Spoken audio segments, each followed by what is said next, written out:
ಕನ್ನಡ ವ್ಯಾಕರಣ. ವರ್ಣಮಾಲೆಯಲ್ಲಿ ಒಟ್ಟು 49 ಅಕ್ಷರಗಳಿವೆ. ಆ ಇಂದ ಲಾವರೆಗೆ ಒಟ್ಟು 49 ಅಕ್ಷರಗಳಿದ್ದಾವೆ.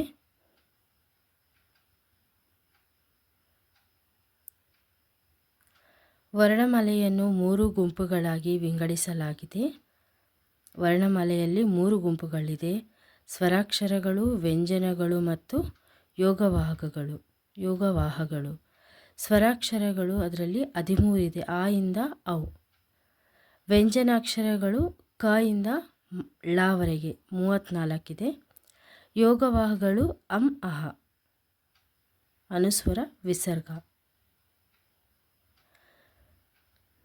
ನೆಕ್ಸ್ಟು ಸ್ವರಾಕ್ಷರಗಳಲ್ಲಿ 2 ವಿಧಗಳಿವೆ.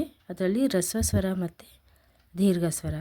ಹ್ರಸ್ವಸ್ವರದಲ್ಲಿ 6 ಇದೆ, ದೀರ್ಘಸ್ವರದಲ್ಲಿ 7 ಇದೆ.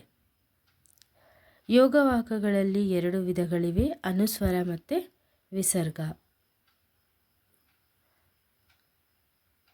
ವ್ಯಂಜನಗಳನ್ನು 2 ರೀತಿಯಲ್ಲಿ ವಿಂಗಡಿಸಬಹುದು: ವರ್ಗೀಯ ವ್ಯಂಜನ ಮತ್ತು ಅವರ್ಗೀಯ ವ್ಯಂಜನ. ವರ್ಗೀಯ ವ್ಯಂಜನ 25, ಕ ಇಂದ ಮಾವರೆಗೆ. ಅವರ್ಗೀಯ ವ್ಯಂಜನ ಯ ಇಂದ ಳವರೆಗೆ 9 ಇದೆ. ವರ್ಗೀಯ ವ್ಯಂಜನಗಳನ್ನು ಸಹ ನಾವು 3 ಗುಂಪುಗಳಾಗಿ ವಿಂಗಡಿಸಲಾಗಿದೆ.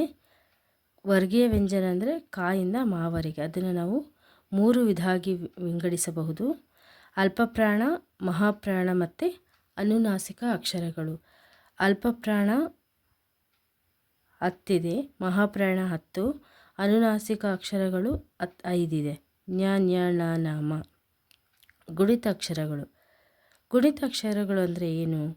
ವ್ಯಂಜನಗಳಿಗೆ ಸ್ವರಗಳು ಸೇರಿ ಆಗುವ ಅಕ್ಷರಗಳನ್ನು ಗುಣಿತಾಕ್ಷರಗಳು ಎಂದು ಕರೆಯುತ್ತೇವೆ.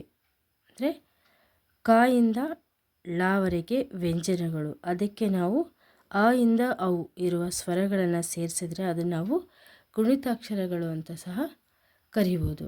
ಇದನ್ನು ಕಂಪಲ್ಸರಿ ಕನ್ನಡ ಅದಕ್ಕೆ ಕೇಳಿದರು 29/9/2024 ಕಂಪಲ್ಸರಿ ಕನ್ನಡಗೆ ಇದನ್ನು ಕೇಳಿದರು.